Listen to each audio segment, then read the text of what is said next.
Hi Mosaic fans! This is where we left off with the last video after about 35 hours into the mosaic. Today I'm going to show you another 45 hours or so of work. This time lapse covers about 29 to 30 hours of actually placing the glass. Often the extra time lowers as a project goes on, but with so many colors and materials, there is a lot of cleaning up of glass shards, organizing, changing my mind, and some cutting I did for prep that I didn't capture.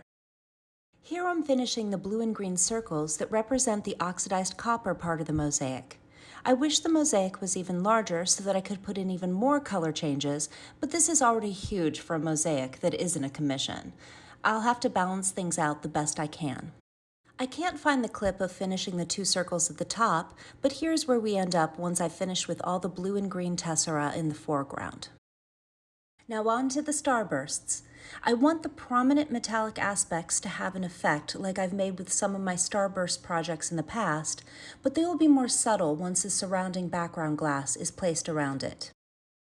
Here are a couple examples of mosaic starbursts I've made before to give you an idea of what I'm talking about. I'm making a lot of choices as I go. I only knew that I wanted to go from antiqued brass colors to copper to gold as the pattern moved out from the blue and green center toward the edges. I thought I wanted starbursts that were more solid, but as soon as I started, I realized that that wasn't going to work because they would be forming solid bricks of color and wouldn't leave room behind them for me to make the ombre I'm planning in the background effective.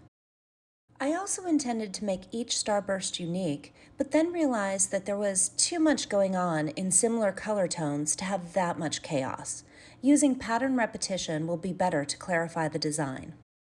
While I finish up this first row of starbursts, let me discuss what will go behind them.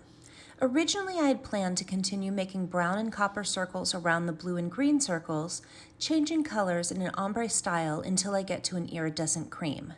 There's really not enough room left to switch the colors that way, so with only about 1.5 inches per color, there's not enough room to create the circles.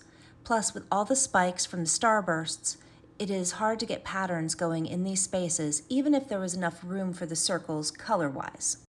Next time I'll be working on the background, transitioning from dark to light, but I'm happy the mosaic is coming together and definitely looking inspired by oxidized copper. Thank you for watching!